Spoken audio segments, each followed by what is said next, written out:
एका गावचे प्रमुख आपल्याबरोबर आहेत. दादा नमस्कार, तुमचं काय नाव? मी ज्ञानेश्वर अप्पासू शेळके, हां. भारतीय जनता पार्टी किसान मोर्चाचा जिल्हा सरचिटणीस आहे माझी हो हो. आणि राजकीय क्षेत्रामध्ये सक्रिय आहे. हं, हं, हं. दौंड तालुक्यामध्ये कानगाव म्हणजे हां. पुणे जिल्ह्यामध्ये दौंड तालुक्यामध्ये कानगाव हे गाव आहे माझं. ओके. बरं, काय गावची यात्रा कधी आहे?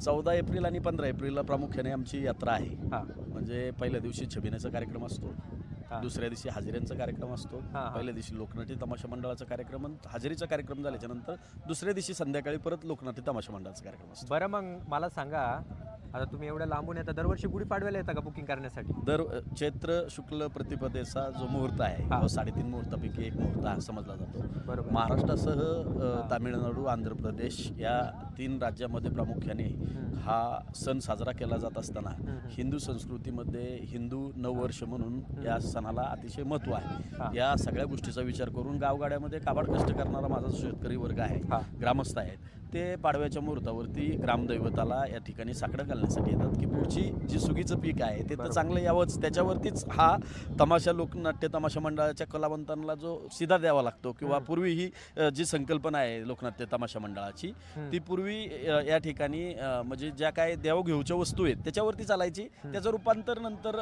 पैशाची जी देवघेऊ सुरू झाली त्याच्यामध्ये त्यानंतर या ठिकाणी पैशामध्ये त्या ठिकाणी बिदागरी द्यायला सुरुवात झाली. बरोबर आहे. हां. बरं, मला सांगा, आता तमाशा बुकिंग करण्यासाठी आलात, तमाशा संस्कृतीच्या बद्दल काय सांगा?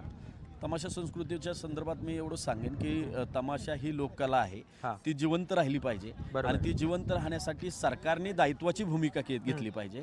सरकारी या ठिकाणी जे आपण पाहतो की लोकनाट्य तमाशा मंडळासाठी जे महामंडळ निर्माण झालं पाहिजे, त्या लोककलावंतांना या ठिकाणी पेन्शन योजना सुरू झाली पाहिजे किंवा बऱ्याच वेळा लोककलावंत या ठिकाणी कार्यक्रम करत असताना त्यांचा या ठिकाणी दुर्दैवी अपघात होऊ शकतो किंवा प्रवास असतो, त्याच्यामध्ये कुठली जर घटना घडली तर ज्या धर्तीवरती सरकारने लक्ष घातलं पाहिजे आणि त्यांना या ठिकाणी माझं म्हणणं आहे की आरोग्य विम्याबरोबर त्या ठिकाणी अपघात विमा देखील या ठिकाणी मंजूर केला पाहिजे. नक्कीच नक्कीच. आता तमाशा कोणता बुक केला आहे आपण?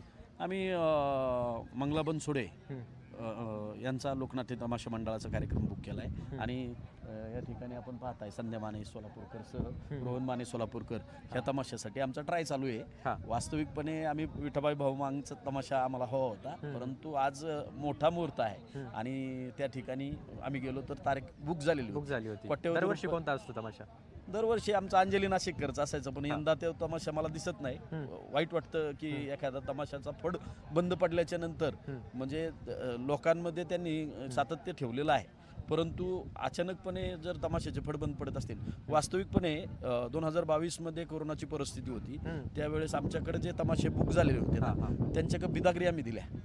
म्हणजे का तर त्यावेळेची वेळ वाईट होती आणि बरोबर. त्यांनी पण आम्हाला सहकार्य केलेलं आहे. कधी काळी गावगाड्यामध्ये काही गोष्टी घडतात आणि त्यामुळं तमाशे कॅन्सल होतात. अशा वेळेस आम्ही मनाचा मोठेपणा करू म्हणजे तमाशा राऊट्या लागल्या नाहीत तरी देखील आमच्या गावाने या ठिकाणी मनाचा मोठेपणा करून सगळे पैशाची बिदागरी दिलेली आहे. हा आमचा अनुभव आहे. आणि मंगलाताई बनसोडेंचा तमाशा होता, त्यांना पण माहिती म्हणून त्यांनी आम्हाला यावेळेस 10-5 हजार रुपये कमी घेऊन तमाशा दिला. अरे वा. ही वास्तविक परिस्थिती आहे. तर असं तमाशा कलाकारांच्या खरं तर त्यांनी मतं मांडलेली आहेत, त्यांची बाजू मांडलेली आहे, त्यांच्या अडचणी व्यथा आपल्या गावच्या तमाशासाठी, गावच्या यात्रेसाठी, तमाशा बुकिंगसाठी या ठिकाणी ते आलेले आहेत. चला भेटूयात.